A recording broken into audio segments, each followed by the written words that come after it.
What is going on, everybody? It is your observant lineman, Uche Nwaneri, and I hope you guys enjoyed the new spiffy little setup that I got here. Decided to switch it over to Streamlabs OBS. But yes, welcome to the Lineman Life podcast. We have a lot to get into. This week 13 in the NFL was an absolute shit show. It went full bonkers.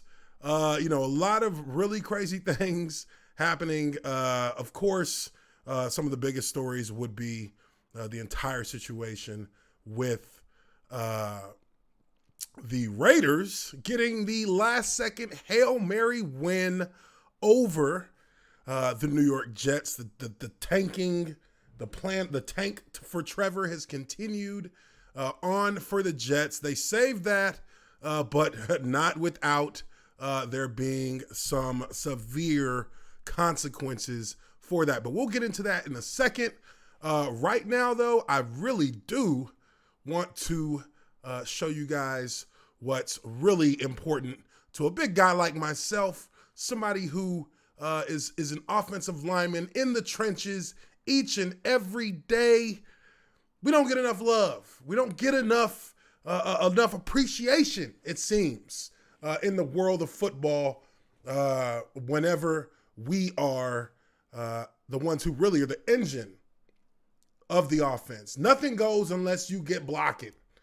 And for the Cleveland Browns, I got to give a big hoorah for this amazing job by our man Lamb here. I forget what his first name is, but Cleveland Browns getting the big man some love, and you'll see it here. Get that audio off. Big man wide open. Touchdown, baby. Yes, sir. Up high. Boop. That's how we do. Big man getting the love. Big man getting the love. This was yesterday against the Tennessee Titans. I tried to watch the game. I mean, being honest with you, it was hard to watch. The Titans just kept shooting themselves in the foot, and really, the Cleveland Browns came ready to play. Them boys put the fire on Tennessee. Tennessee wasn't ready for it, and that ended up being a situation that has really complicated the AFC South for the Titans, because now you got the Colts. The Colts are getting into things now. They're in the mix completely. They've caught up. They got the big win over the Texans, and that put them in a great spot in the divisional standings, how that situation could potentially play out.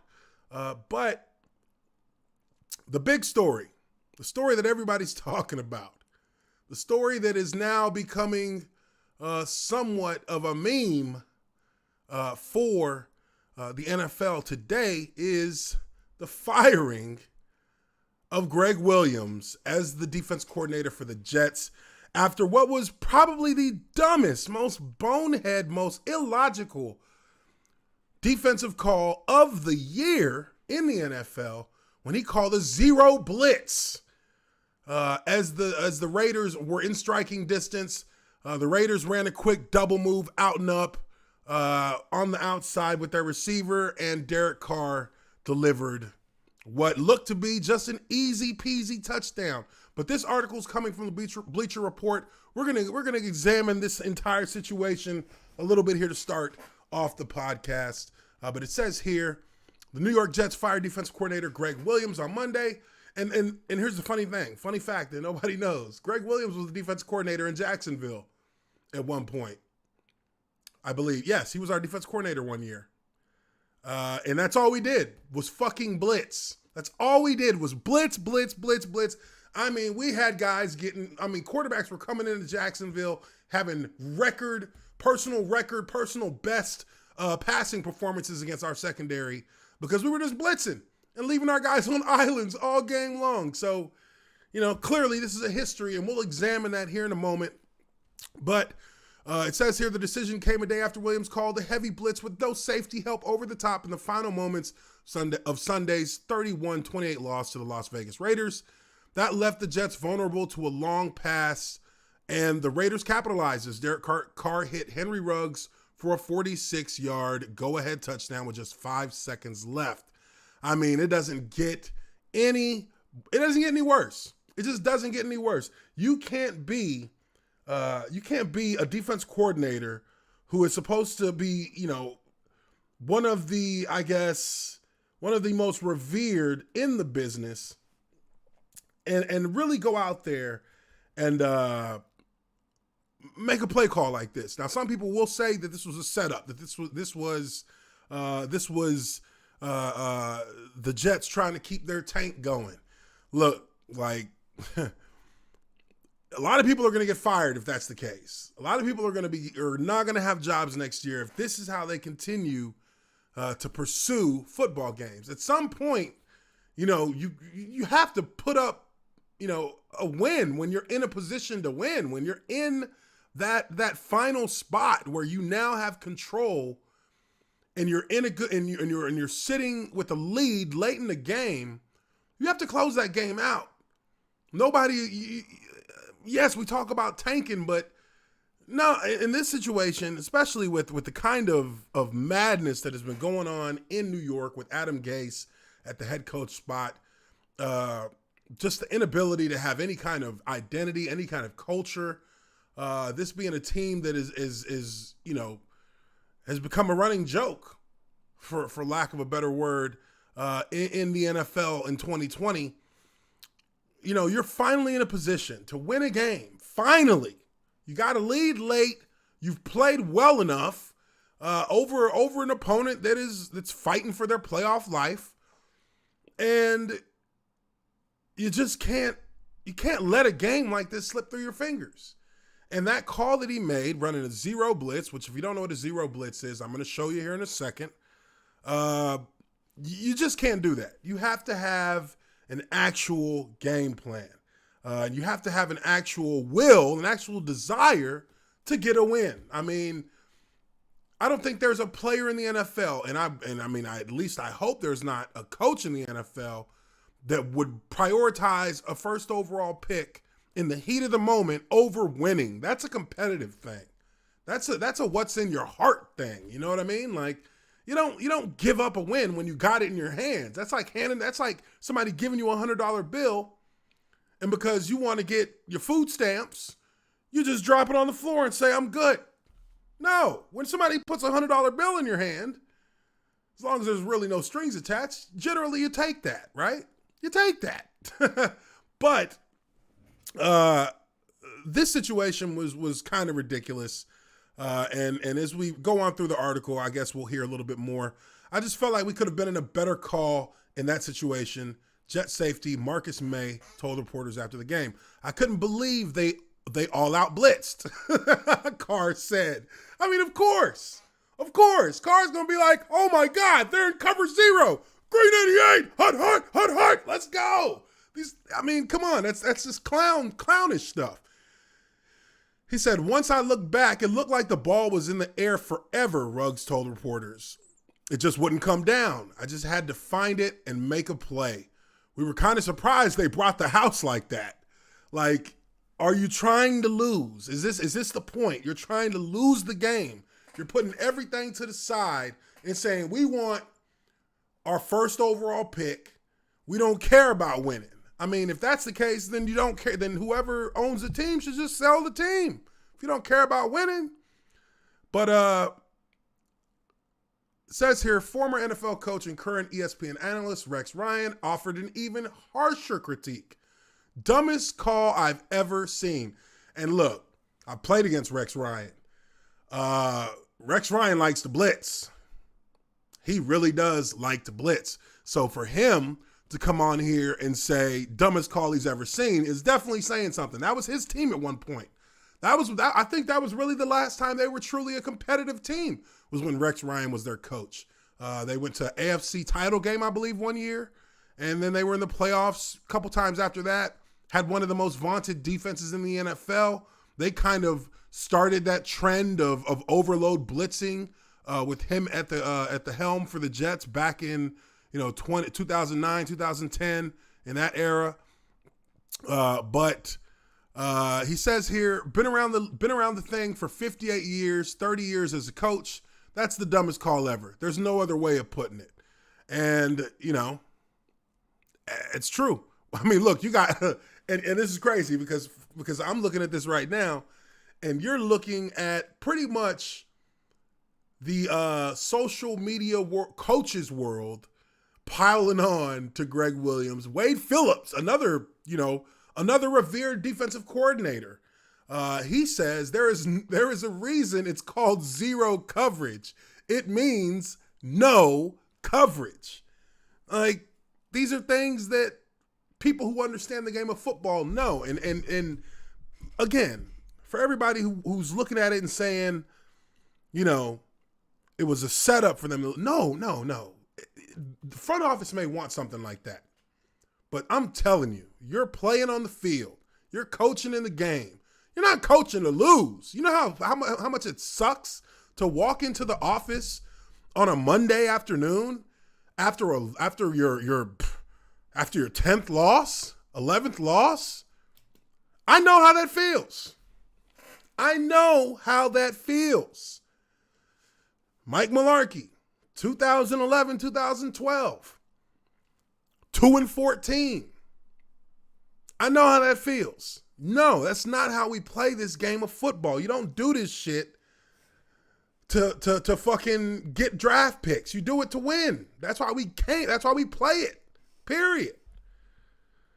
It says here, while that play call was likely the final straw for Williams' season and arguably the defining moment of the team's horrid 0-12 season, the Jets weren't great on defense prior to that decision. The team was giving up 398 yards per game, 29th, and 29.4 games per contest, 30th. It's very likely the Jets will move on from head coach Adam Gase after the season as well, given how poor the team has been. And wow, so much for all of that talk about how he was such an offensive guru, such a new age, new wave head coach that would start a trend of coaches being these analytical masterminds that can predict the outcomes of games based on the numbers. No, this is football. This shit ain't changed. It's football. Get the ball from point A to point B. That's it. That's what it's always been. It's not going to change because you decided you wanted to start trying to find patterns in statistics and apply those to scenarios and somehow think that that's now going to allow you to predict what's going to happen throughout the course of a game. Does not work like that. Yes, there's situational football. There are directives that you take for different scenarios within the game. But you can't predict how things are going to play out. I mean, if that's the case, the Seahawks would have won. Because who saw that coming, right? Analytics would never tell you that was how the game's going to or should play out. But it says here, in that regard, then, Williams is simply the first domino to fall. But if the Jets continue on this path, the current coaching staff will leave the next one with a nice parting gift. Likely top overall pick in the 2021 draft, Clemson quarterback Trevor Lawrence. Now, again, I know a lot of people look to that situation and they say, well, what could be worse? You get a first overall pick. Trevor Lawrence is the crown jewel of this NFL draft coming up. And honestly, there's no guarantee that Trevor Lawrence is going to allow himself to be drafted to play for that first overall pick. We could be seeing an Eli Manning, Phillip Rivers scenario play out again, where a quarterback is just like, no, I'm not going to go play there. I'm not playing for y'all. Y'all are bums. I'm going to wait, and y'all are going to have to just trade me away, or I'm not showing up. I'll just not play football. And I mean, hell, I wouldn't blame somebody if they did, especially Trevor Lawrence coming into this quagmire of a franchise with the Jets. It's a complete quagmire. You're actually better off with the Jaguars than with the Jets. Not by much, but somewhat you are. Now, let's take a look over here at Twitter. This is an interesting, very interesting detail about Greg Williams as a defense coordinator. These are the teams. Since he was banned with the whole situation with Bounty Gate, with the New Orleans Saints, when him and Sean Payton were, cast out for their misdeeds, these are the records of all the teams he's been a defensive coordinator with since then. So you have the Titans at 7-9, the Rams at 7-9, Rams at 6-10, Rams at 4-12, Browns at 7-8-1, Browns at 0-16, Jets at 7-9, Jets at 0-12. So, of course, you can see there's a little bit of a pattern here that's building up in regards to everything that Greg Williams touches. Generally, it's a loser. So, not really a huge surprise that this guy has, pretty much become the scapegoat of not only the loss, but a big part of why. Of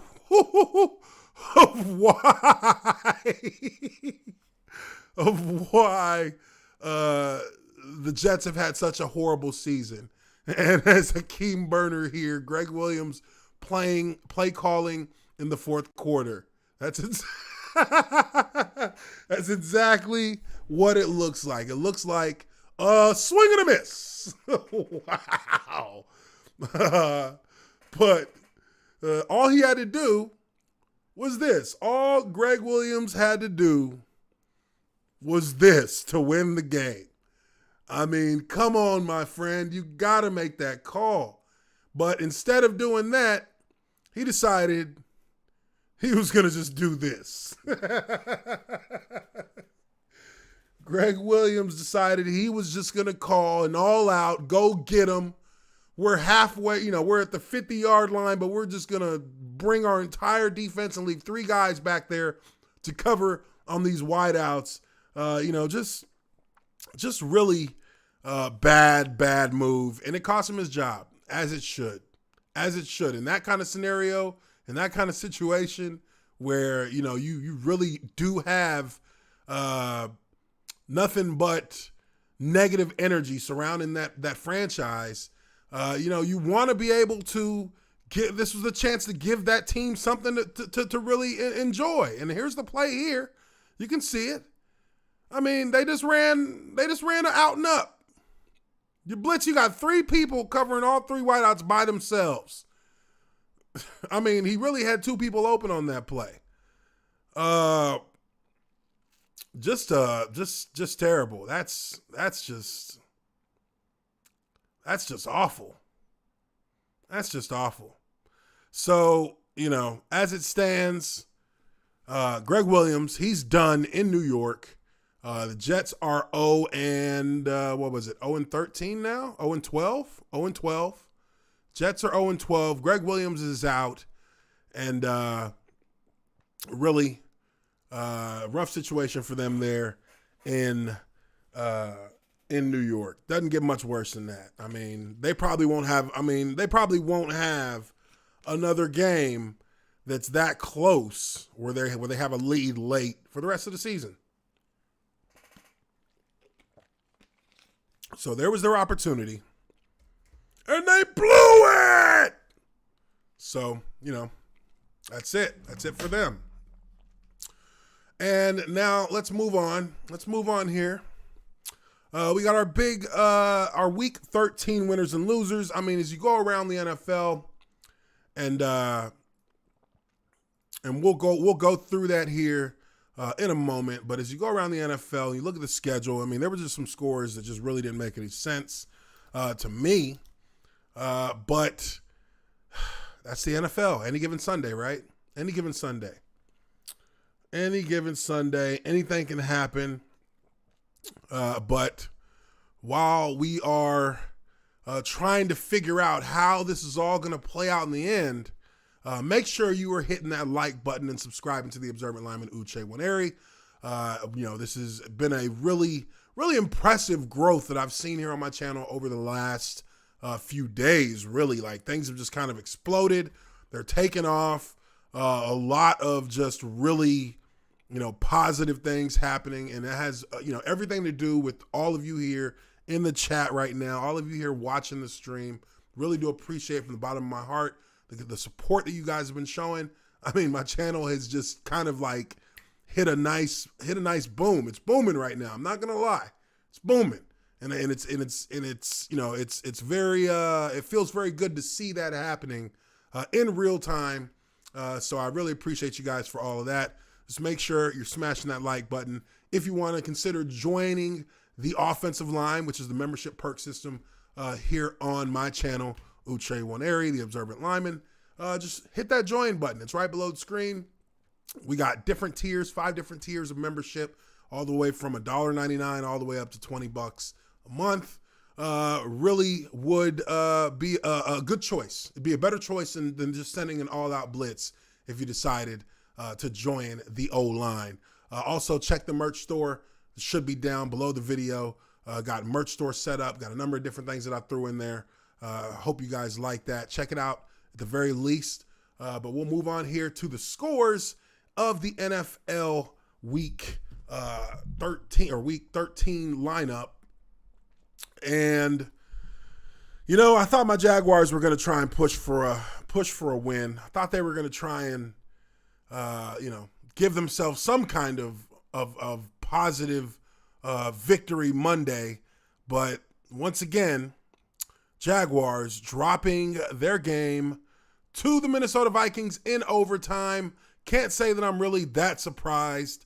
The Jags just looking disgusting this year, and it really hurts my heart to see it. They lose 24-27. Saints get the win over the Falcons. That's where's that? Oh, sorry, 21-16. Lions. Woo! Lions squeeze one out over the Bears. The Bears are another dismal squad that really isn't even as good as their record, 5-7. Just not. They're not that good. They're not that good at all. So Bears lose to the Lions, and the Browns and the Titans. This one, for all it's worth, kind of shocked me. I don't know how I feel about the Bears and the Browns and where they're at right now. They're 9-3. They're looking good. But one must take a look a little bit deeper. And when you do look a little deeper at the Browns, their schedule against quality opponents. They don't have a win. Well, they have one win. They are 1-4 in their quality opponents. To me, that's a red flag. That's something that you really need to pay attention to if you're somebody who's a Browns fan and you're on that wagon right now. They got blown out by the Steelers. They got beat solidly by the Raiders. And they got blown out by the Ravens. And those are the quality teams. I'll give them the Colts. They got the Colts. So they're 2-4, 2 for 4 against quality, or 2 for 5, I'm sorry, against quality opponents.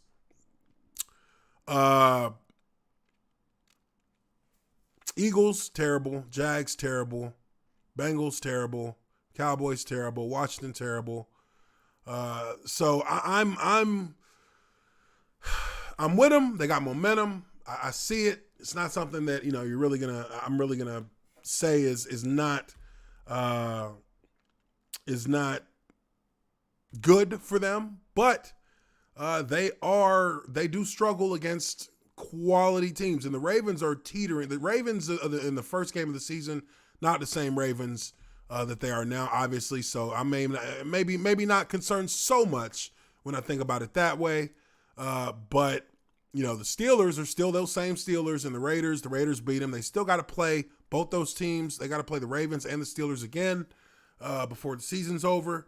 And, you can't call out the Giants as being, necessarily a bad opponent now, because the Giants just got a huge win over the Seahawks. So the Browns are a team that, that I guess we are really going to have to look out for. But make no mistake, until they're in the playoffs with a playoff win, me personally, I don't know that I necessarily believe it. But let's take a look here. A couple things from that game, because that was a big game. That really was a big game for both teams. I mean, they both had to have that win. And I'm scrolling down here, and it's taking forever. All right. Let's see. Oh. Man, all these stories are just kind of piling up. Guess I should have pulled it up before I started this thing off. All right, here we go. All right, well, let's take a look at the playoff picture. Maybe that's where we can actually get a little bit more perspective over the whole situation for a lot of teams. So let's see what this is here. And really, for me, guys, I haven't looked at any of these articles, but I look for the things that I want to see, and then I talk about them with you guys. So stick with me here. So now we have the division leaders. This is the AFC. We're going to look at the playoff setup. Now, for the odds, obviously, Super Bowl odds are going to be heavy in the favorites for Kansas City. Kansas City is probably, or I mean, not probably, they are going to be your top bet getter for, or your top odds for championship. New Orleans, I could see that. New Orleans, Pittsburgh, Green Bay. You know, this is kind of rounded out our top kind of group of teams for the playoff run. This is looking like it might be our playoff bunch coming in here with these top 8-9 teams. But you can see the odds there. Everybody's got their own kind of odds. But we're looking in the AFC, and it says here, Tennessee's loss to Cleveland puts its AFC South advantage on thin ice, which is very much true. Mike Vrabel's squad will either finish Week 13 in third or fourth place. If the Buffalo Bills lose to the San Francisco 49ers, it would move the Titans up to number 3 on the head-to-head tiebreaker. Buffalo needs a victory to keep the Miami Dolphins at arm's length in the AFC East. The Dolphins are currently a half game back of the Bills. The two sides finish the season against each other in Buffalo. I think that this, with the division leaders, as you look at them here, obviously Pittsburgh's undefeated, but would I go as far to say that Pittsburgh is the team to beat? I wouldn't say that. I would say that Kansas City is still the team to beat, even though they're 11-1. Buffalo is kind of solidifying shoring up some spots on their team, trying to keep pace ahead of Miami, and Tennessee and the Colts are going to have to battle it out. It looks like they are going to have at least it's going to come down to the last week of the season, I think, between Tennessee and the Colts. But that head-to-head loss with the Browns yesterday, I mean, that really does hurt Tennessee a lot. Now, for the wild card, we've got our wild cards down here. It says Cleveland picked up the most important win in the AFC wild card race on Sunday. The Browns barnstormed through the Titans defense for 38 first half points. Oh, man, the first half of that game was brutal to watch. You know, the Titans have one of the worst defenses in the NFL on third down, and it showed. They could not stop the Browns on third down. They had plenty of scenarios where they actually had the Browns in third and long. They had a 3rd and 16. They had a 3rd and 12. They had a 3rd and 9 that I remember watching during the game. And each time they gave up 10 yards on 3rd and 9. They gave up 14 yards on 3rd and 12. They gave up 17 yards on 3rd and 16. If you can't get off the field on third down, it doesn't matter, because you're just wasting energy at that point. You're using all that energy to stop an offense from moving the ball on 1st and 2nd down. But once you get into third down, if you can't get them off the field, now you restart that process. And by the time you get into the fourth quarter, you have nothing left. You got nothing left to work with. And, you know, for the Browns, just being able to just roll off touchdowns in Tennessee. Tennessee's not an easy place to play in. And they had some fans there. I think they had about 12,000 fans in a stadium that holds about 67,000. But, still, that's enough to make some noise. That's enough to have some kind of influence on the game. It's hard to go into Tennessee and play and win because they play very good they play a very, very physical game to begin with. That's Tennessee's identity. That's what it's been for the longest. But they really do play really good defense at home. I mean, every time I've played against them at home, their defense is just kind of playing off that energy of the crowd, and it's really carrying them. And we saw the opposite of that when they played against the Browns yesterday. It says Baker Mayfield and co. hold a one-game advantage over Miami and Indianapolis. That is a good buffer to have with Baltimore and Pittsburgh still left on the schedule. Cleveland could set the pace atop the wild card race if it wins one of those games and sweeps the New York teams in week 15 and 16. If the Browns remain in 5th and the Titans hold on to the AFC South crown, they could be in line for a rematch in the first round of the postseason. While there should be at least 2 wins in Cleveland's future, Miami has a hard path just to get to 1. It hosts Kansas City and New England in the next 2 weeks and closes with trips to Vegas and Buffalo.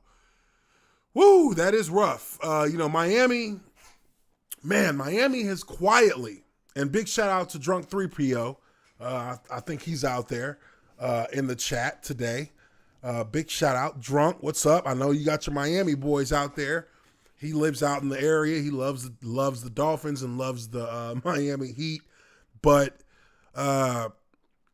Miami has quietly taken care of business this year. I mean, I don't think that we expected necessarily for them to be pushing forward into playoff contention the way that they are.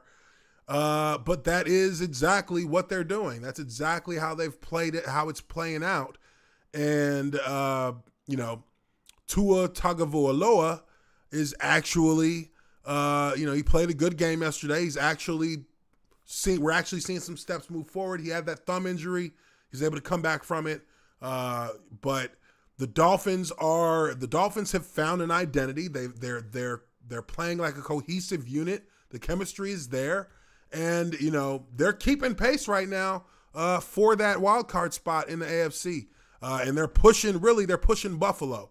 If Buffalo slips up and Miami's able to pull out a couple of wins, I mean, look, they got Kansas City. That's a tall order.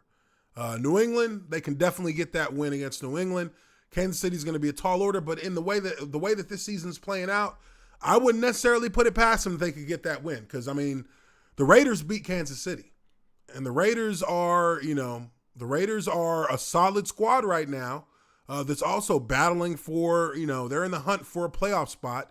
But I would say that Miami has a little bit more versatile of a team in regards to not only having a quarterback that can play like Tua, but also having, a young defense that gets around and moves around the ball. So it's going to be tough for Miami, but I'm impressed to see how they've played this season through up to this point. They've really put a lot on a lot of teams' plates. And they're a tough team to handle, and they're going to be a force moving forward if they can continue to build on what they got right now. But they got a tough remaining schedule left. If they can pull it out, it would be quite impressive. It says here Miami's final 3 contests will provide some clarity to the competition since head-to-head record is the first tiebreaker. At the moment, the Dolphins lead the Colts due to the superior conference record. Las Vegas would hold the same tiebreaker over Baltimore if the Ravens beat Dallas on Tuesday. The Raiders and Colts square off in Week 14's most important game for the wild card race. John Gruden's team could finish with a head-to-head tiebreaker over Cleveland, Indianapolis, and Miami if they win. Oh, my God. That's like kind of dizzying. But I guess, long story short, the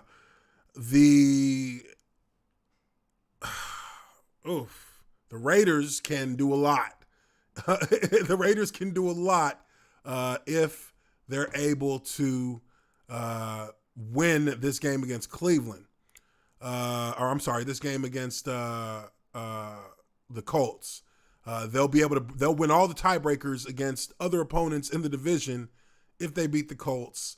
And there's a lot of tiebreakers that are going around because no team has been able to really sweep any of their division opponents. Everybody's going 1-1 in their division games. They're not, there's not many sweeps going on. So really, in the AFC, it's pretty damn tight. Pretty damn tight. You got your top teams, you got your cream of the crop, but it's still pretty damn tight. And I really think NFC, I think that's going to play out the same way. Got a lot of different teams that are vying for very few spots. But you see the division leaders here in the NFC. New Orleans and Green Bay continued their winning ways against two of the worst teams in the NFC. The Saints held the Atlanta Falcons to a single touchdown to complete the season sweep over their NFC South rival. Green Bay defeated the Philadelphia Eagles by double digits to move its conference record to 7-2. That mark will not matter if the Packers are level with the Saints at the end of the season due to their head-to-head win over New Orleans. So Green Bay has the head-to-head over New Orleans. If they play out all things being the same and they're even in the division at 7 or in the conference at 7-2, Green Bay gets the go ahead. Los Angeles Rams benefited from that tiebreaker to move back into the NFC West lead by way of their win over Arizona and the Seattle Seahawks shocking loss to the New York Giants. Wild card race. You see here, who would have thought this, right? Who would have thought that this would be the scenario going into week 14 in the NFL? Seattle is literally falling from grace before our very eyes. This is the team that we were talking about. Let Russ cook. Russ is going to be the MVP. Seattle is the best team in the league. They were going to be the team. It was going to be them and the Chiefs. And here we are in week 13, at the end of week 13. And we're looking at a Seattle team that is a wild card spot right now. They're not even leading their division. They've split the series with the Cardinals. I believe they've split the series with the Rams. But they've had a couple of bad losses, and now here they are sitting in fifth spot. So Seattle dropped from the division lead to the top of the wild card position after its Week 13 home defeat. Seahawks could reach the 10-win mark before their Week 16 clash with the Rams, with games against the New York Jets and Washington football team in the next 2 weeks. So they got the Rams coming up. That's probably going to be the finale for them to decide who's gonna be coming out of the NFC West. But it says here victories in the next two games would help the Seahawks steer clear of the Tampa Bay Bucks, who are one of the two teams with the Week 13 bye. If Seattle and Tampa Bay remain one game better than the rest of the pack, there will only be one wildcard spot open in the NFC. San Francisco needs a win to remain level with Minnesota and Arizona, but it will not move into the number 7 spot because of a head-to-head loss to the Cardinals. The 49ers can erase that loss by earning a season split in Week 16. Minnesota does not play San Francisco and Arizona. As of Sunday night, the Vikings hold the lead over the Cardinals through the best win percentage and common games tiebreaker. What the fuck does that even mean? Oh my God, my head is getting a little bit stuffy right now just going through all these different scenarios, but I don't even know what that means. Basically, Minnesota is still in the running. So is San Francisco. It's crazy. These are teams that they're not even necessarily winning records right now. I think Minnesota's now at 500. I guess San Fran must be at 500. Let me see what their score was looking like.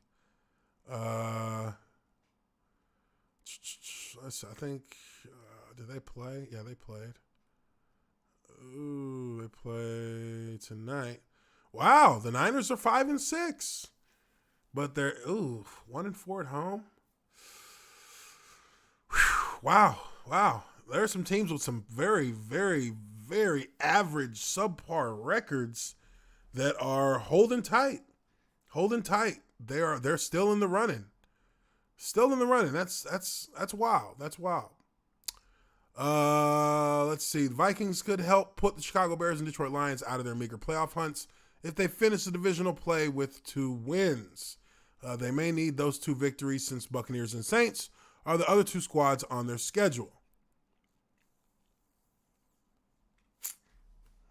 Okay, so at the end of the day, with all these different scenarios that have come into play, I think it becomes very convoluted when you look at how this season is played out. A lot of teams just generally haven't been able to keep a consistent mark in regard to, how they want to play the game. A lot of teams just haven't been able to string off as many as enough wins to kind of put some distance between themselves and the teams that they go against.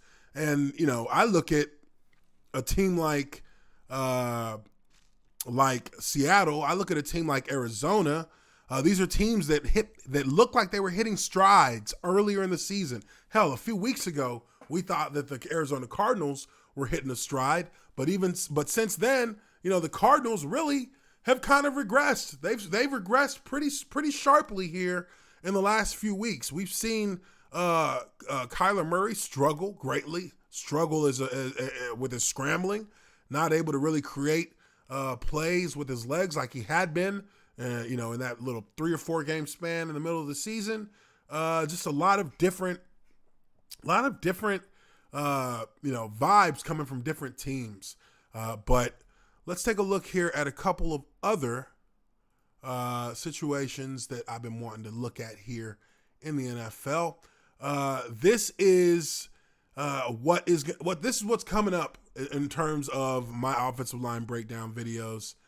Show you guys here. This is the Cincinnati Bengals offensive line. And you know that the NFL memes, at NFL memes, always good at providing some great memeing content. I like to go to them often when I look for memes. They pop up on my timeline all the time. But this is going to be my next offensive line breakdown. What's going on here? Okay, here we go. This is pretty bad.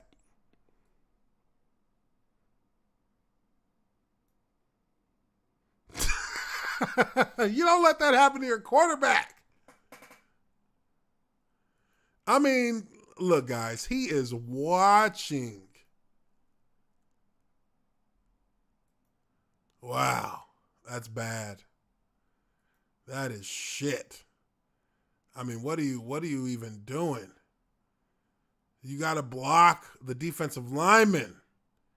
What is he doing? Wow. Ugly, ugly, ugly, ugly, ugly, ugly. What are they saying here? Yeah, this is textbook.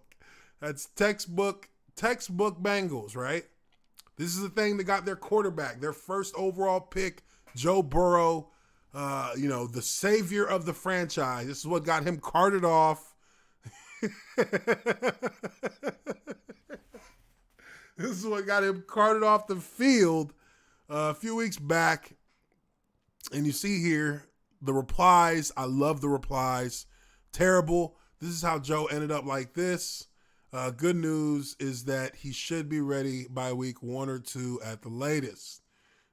This is what the Cincinnati Bengals front office did to Joe Burrow.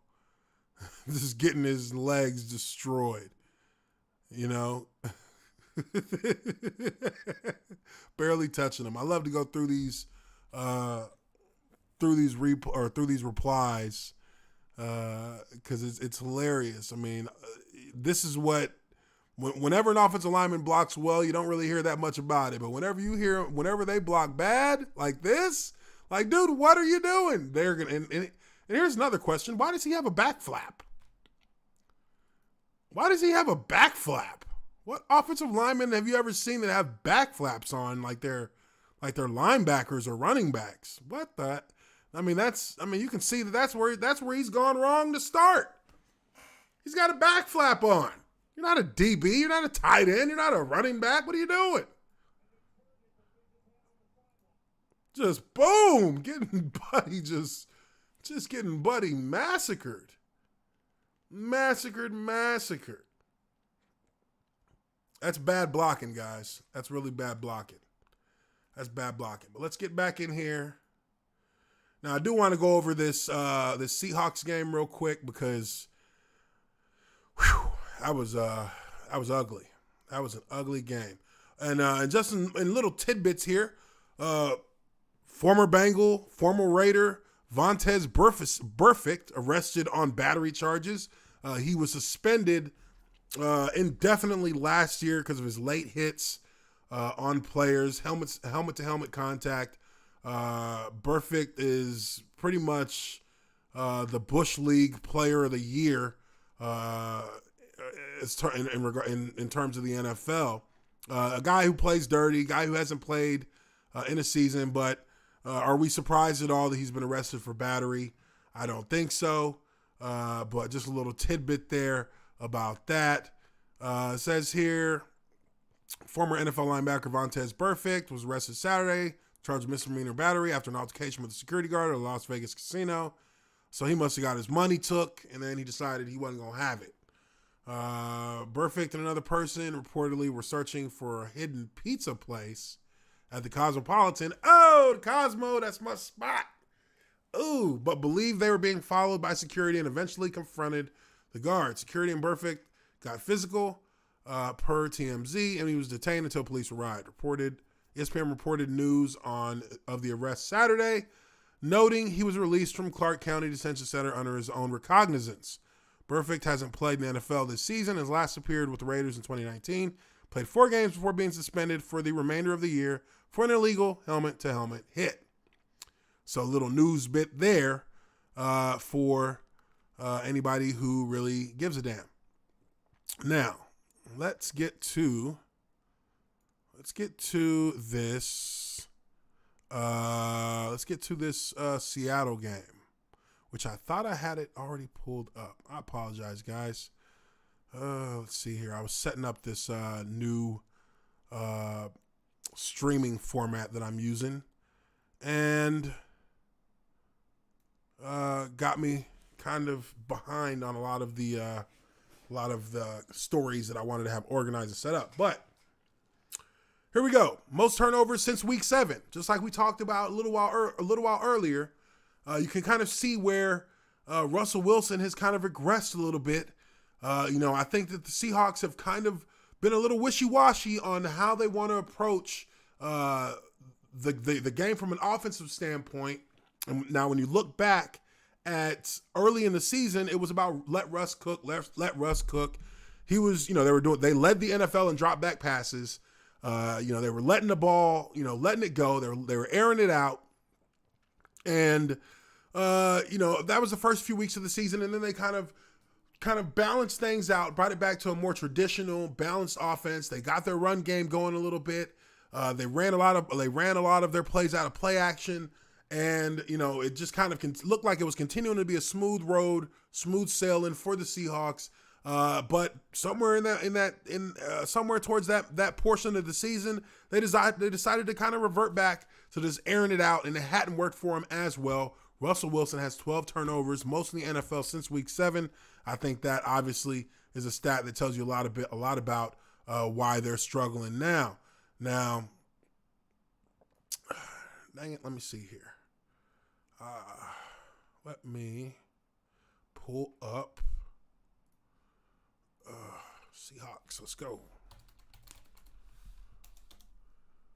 I know Bleacher Report had an article on them I wanted to see, but if they didn't got it, then we'll just go over to a different outlet for it.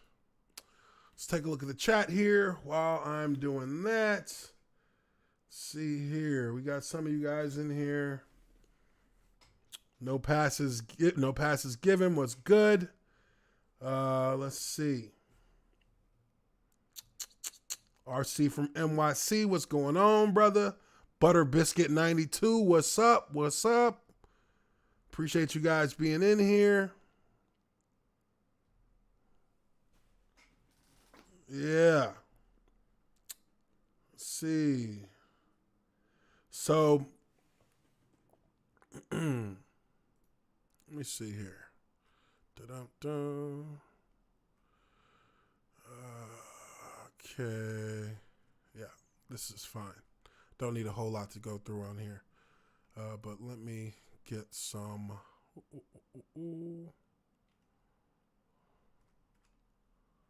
Okay. All right, we'll just go with ESPN. A little bit easier, a little bit more simple.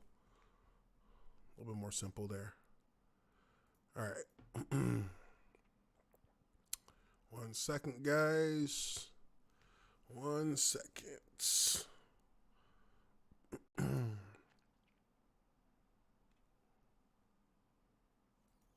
All right. All right, so let's take a look at this. Let's take a little bit of a look at this Seattle game here. Really, I think this was obviously one of the biggest surprises of the season. Seahawks stunned by Giants in one of their worst losses of Pete Carroll era. Yeah, it was not the best of times for Seattle. This was supposed to be the middle of the softest stretch of their schedule with four games against under 500 opponents, presenting a golden opportunity for the Seahawks to pad their lead in the NFC West before their rematch against the Los Angeles Rams in Week 16. Russell Wilson delivered one of his most out-of-sync performances in recent memory. Seattle allowed 190 rushing yards, including 135 to Wayne Gallman. The Seahawks dropped 4 passes, including one that led to an interception, as they were trying to mount a fourth quarter comeback. It all added up to a 17-12 loss at Lumen Field to the New York Giants, who were 4-7 entering Sunday and playing with a backup quarterback, Colt McCoy. Woo! All right, so just in that first portion of the article, it kind of lays out just how much this Seahawks team just kind of was not in character in this game. You know, this was not supposed to be a game that they were battling to win late in the fourth quarter. 17-12 against a Giants team that was coming in 4-7, against a Giants team that didn't have their starting quarterback in Daniel Jones. And, you know, maybe this shows a little bit of that maybe being a good thing for the Giants, not having Daniel Jones. I mean, yes, he's a good athlete. He's made some throws, but he's also done a lot to harm the Giants throughout the course of the season. But, you know, Colt McCoy comes in, brings a new energy, brings a new look for the Seahawks to have to deal with. This is not a scenario where you're playing against a guy that you've necessarily game planned for. You don't have a lot of film for him. You can't really, dictate how the game is going to move forward with him at the quarterback position. And that is where you can find a team to be most vulnerable in a situation like that. That's where it becomes a harder game to actually play and win if you're the Seahawks. You haven't looked at this guy much on film. You haven't played against him in years. And now he's the starting quarterback for the Giants. They're going to have a game plan that's more suited towards his abilities instead of Daniel Jones. And you can see, obviously, with them losing, that puts them in a pretty tough spot when it comes to being able to control the pace of the game, control, an offense's tendencies with their defense. And they gave up 190 yards rushing. And if you can't stop the run, and you hear this all the time in the NFL, if you cannot stop the run, you will not win the game. And this is what happened. When you look at the Tennessee versus Cleveland game, Cleveland in the third quarter, Derrick Henry had, I think, 39 yards rushing. They held him in check for the majority of that game, and that allowed them to kind of dictate the pace of the game itself. And they were able to run the ball as well. And this is a scenario for the Seahawks where, everything that could go wrong for them did go wrong. You had receivers dropping passes. You had A defense that has been like Swiss cheese the entire season, getting blown out even further in this game. And it really just kind of, was just a perfect storm of bad things that kind of sank the Seahawks ship in this game. And really now it's put them in a bad position. Now they are a wild card team. They're fighting for a wild card spot instead of being at the top of their division. And they still have to play against the Rams in Week 16. That's going to be that's probably going to be for all the marbles. But as we go on here, it says it will go down as one of the most disappointing defeats of Coach Pete Carroll's era, and it's doubly painful because the Rams beat the Arizona Cardinals. According to ESPN stats and information, McCoy hadn't won a game as a starter since 2014. Damn, he's been in the league for a minute, huh? Wow. Colt McCoy's been out there. This dude hadn't won a game since 2014, and the loss matches the largest upset of the season based on point spreads. The Seahawks closed as 10.5 point favorites per Caesars Sportsbook. You can't fault Wilson for his interception, and who knows who was to blame on the fumble he was credited for on a botched exchange with center Ethan Pochich. Now, I'll tell you, as an offensive lineman, whenever the quarterback fumbles the ball, whether it's the quarterback's fault or not, they're going to blame it on the center. That's generally what happens because, unless it's, especially in a situation like this where you have two veterans, where you have a veteran in Russell Wilson getting that snap, they're not going to assume it's his fault. So O-lineman got to take the L on that one, unfortunately.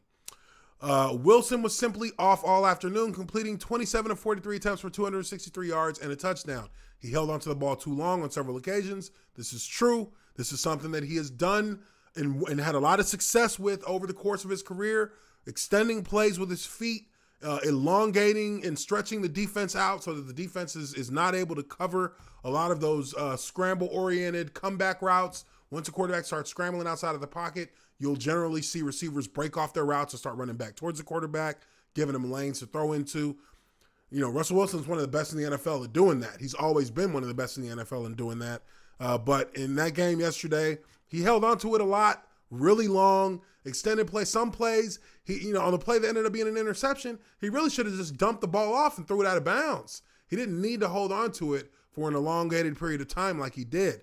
But this was just one of those games where it kind of bit him in his ass. He wasn't able to extend and keep extending, and that really did affect really the flow of the game for them because there's times when it happens and that you can do it and you have that time. Then there's other times where you're forcing yourself to do it instead of just realizing that there isn't a play there and get rid of the ball. He was sacked 5 times, also got hit with an intentional grounding.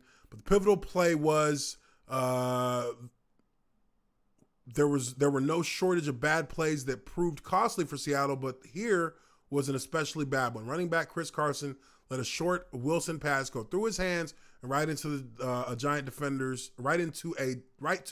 defender for an interception in the fourth quarter. New York kicked the field goal on its ensuing possession.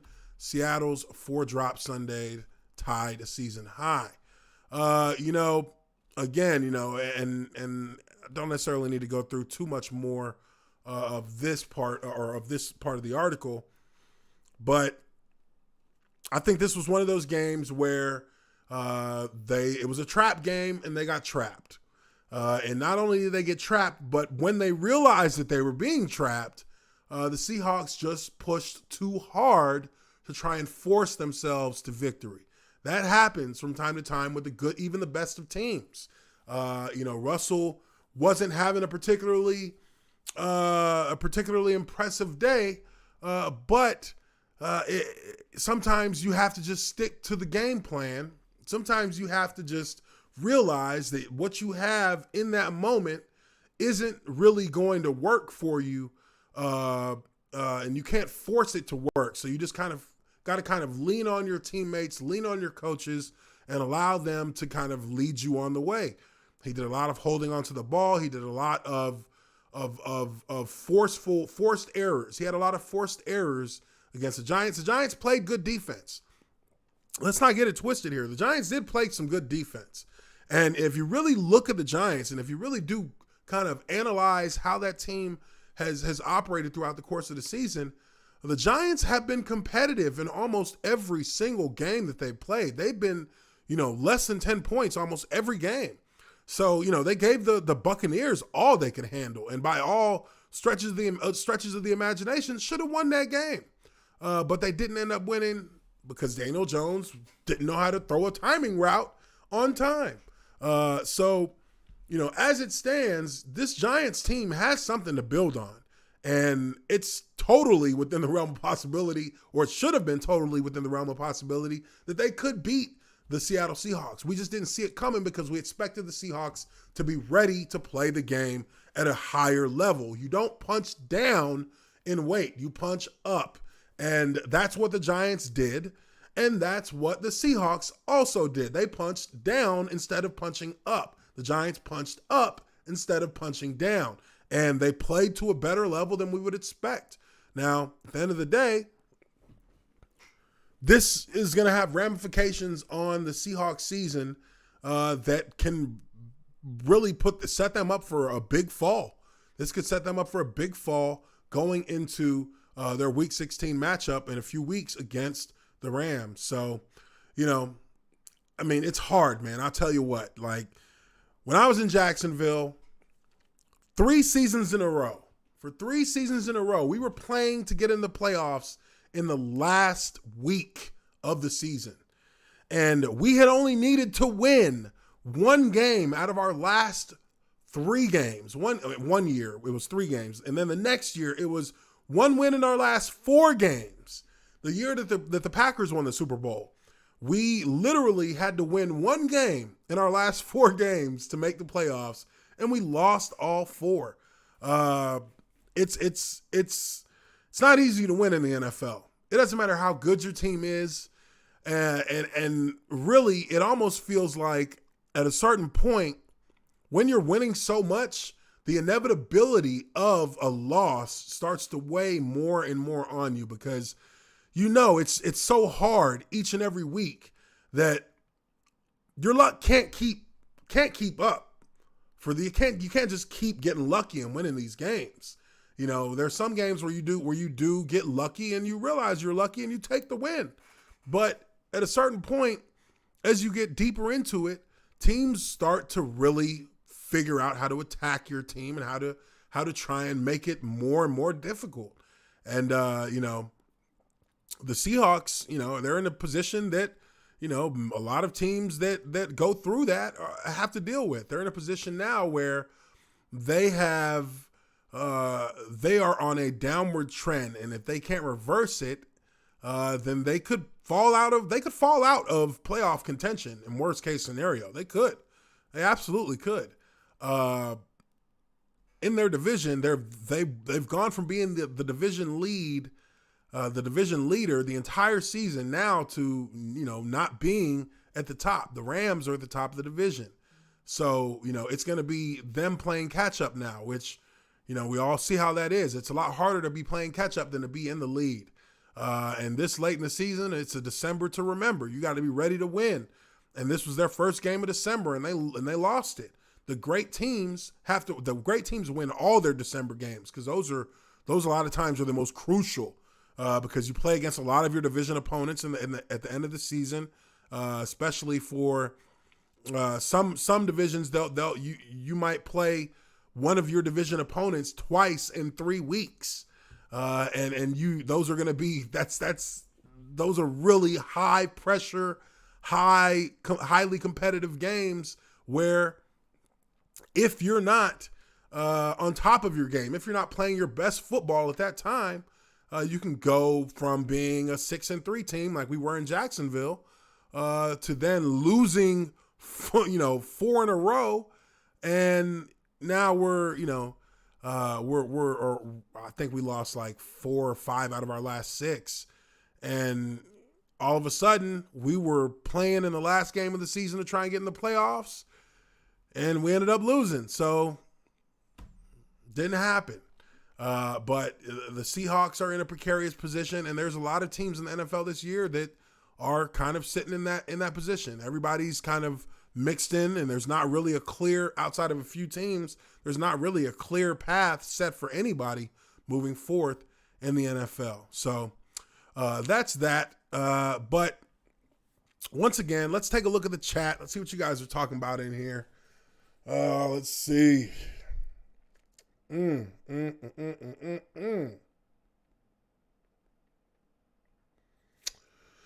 Colt McCoy, well, Colt McCoy didn't play an exceptional game, I would say. Looking in the chat, see some people talking about Colt McCoy and how he played. The overall team effort from the Giants was good enough to beat the Seahawks. Colt McCoy, and let me take a look here. Let me see what his numbers look like in that game.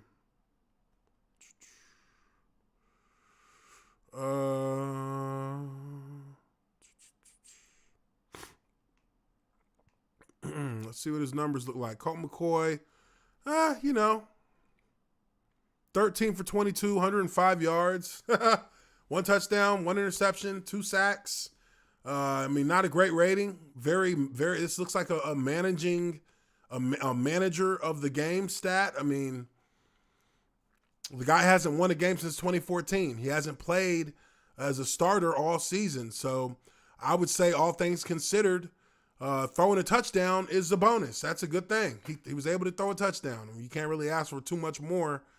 I don't think that necessarily they were thinking that he would be, having to win them the game late, but they got a lead. And with Russell Wilson playing the way he did, it was the perfect storm. 27 for 43, 263 yards, 1 touchdown, 1 interception. So at the end of the day, what it really boiled down to, they were even in the stats. They were really crucial to the outcome of the game. They both threw a touchdown, both threw a pick. Russ took 5 sacks, and Russ had actually a lower QBR. He had a lower QBR by 0.4. So, it was not necessarily. It was not a solely. It's not so telling that Colt McCoy didn't have a great game, but it is telling that Russell Wilson had about as good a game as Colt McCoy, which speaks to, once again, punching below your weight. You punch below your weight, and this is how your stats look. This is how your stats end up looking. These really were. This was an even game. This was an even playing field based on their performances. And the better player did not win because the better player did not play up to his ability that we're used to seeing. They had, Wayne Gallman had 135 rushing. And then you look over here at Chris Carson, and he had 65 rushing. 5.5 yards on average to 8.4. 11-yard long, 60-yard long. So, even if you take out that 60-yard rush, there's still a good 75 yards rushing on top of that, that's in there. So, Seahawks just didn't play. They had a huge letdown with this game. Huge letdown, and really, that's what it boils down to. That's what it boils down to for the Seattle Seahawks. But that is going to do it for this Lineman Life podcast, guys. I really do appreciate everybody for being in here, checking out the podcast. I'll be posting up videos or portions of this podcast up as videos, lone videos by themselves throughout the night, throughout the evening. But make sure, once again, you are hitting that like button. And if you haven't already done so, consider subscribing to the Observant Lineman, Uche Nwaneri. I appreciate you guys so much for being here on this Monday night or this Monday afternoon review of Week 13 in the NFL. Now, we still got some games coming up here tonight in the NFL. Let's see. I know we got the Niners playing tonight, and I think we have somebody playing tomorrow. Let's see. We have Dallas and Baltimore on Tuesday, and we got Washington at Pittsburgh tonight and Buffalo at San Fran tonight. If I can, I might try and live stream while those games are going on and kind of give you my play-by-play.